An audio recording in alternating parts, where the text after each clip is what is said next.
Hello and welcome. मैं हूं ज्योति। आप देख रहे हैं चुनावी समर, जहां पर एक और ताजा अपडेट के साथ हम हाजिर हैं। बाइडेन कमला कसेंगे मोदी शाह की तानाशाही पर नकेल।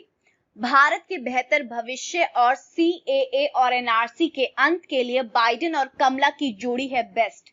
जी हां, जिस तरह से मोदी और शाह भारत में तानाशाही करने में जोड़ी नंबर 1 है, उसी तरीके से अब इस जोड़ी को लगाम लगाने के लिए अमेरिका में जोड़ी नंबर 1 आ गई है।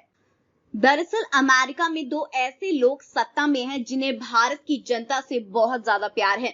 आपको बता दें कि अमेरिका के राष्ट्रपति जो बाइडेन ने 2006 में ही एक भारतीय पत्रकार को दिए इंटरव्यू में कहा था कि मेरा सपना है कि 2020 तक अमेरिका और भारत दुनिया के दो सबसे करीबी दोस्त बन जाए। वे उन दिनों अमेरिका के वरिष्ठ सेनेटर होने के नाते सेनेट के विदेश संबंध समिति के अध्यक्ष थे और राष्ट्रपति बुश की सरकार के लिए भारत के साथ 2008 में होने वाले परमाणु सहयोग संधि का दस्तावेज तैयार कर रहे थे। वहीं ओबामा और बाइडेन सरकार ने ही भारत को एक प्रमुख रक्षा साझीदार का दर्जा भी दिया गया। दरअसल भारत ऐसा पहला देश है जिसे अमेरिका के सामरिक गुटों में शामिल ना होते हुए भी रक्षा साझीदार का दर्जा मिला हुआ है। लेकिन यहाँ गौर करने वाली बात यह है कि बाइडेन शुरू से ही लोकतंत्र के मुद्दे पर काफी ज्यादा सख्त रहे हैं।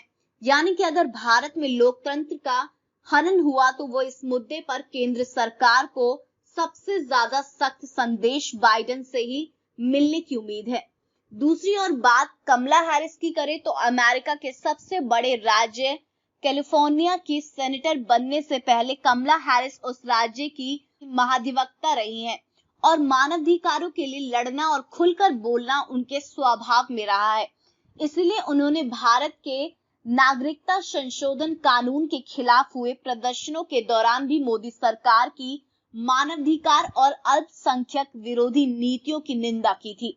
वहीं बाइडेन भी कई बार मोदी सरकार की मानवाधिकार और अल्पसंख्यक नीतियों को लेकर चिंता जता चुके हैं, जिससे ये साफ है कि अमेरिका में इस वक्त मानवाधिकार के रक्षक और अल्पसंख्यक विरोधी नीतियों की निंदा करने वाली सरकार है।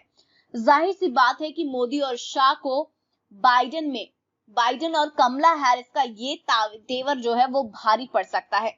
सीधे शब्दों में कहें तो अमेरिका में इस वक्त मानवाधिकार के सच्चे समर्थक और दो सबसे ताकतवर नेता शासन में हैं, जिसकी वजह से ऐसी संभावना जताई जा रही है कि उनके 4 वर्षों के शासनकाल में मोदी और शाह को कड़ी चुनौती मिलेगी और मानवाधिकार और लोकतंत्र के मुद्दे पर भारत को निश्चित रूप से नरम होना पड़ेगा। तो इस पर आपकी जो भी राय है आप प्लीज कमेंट सेक्शन में लिखें। Thank you so much. Keep watching today's for more news.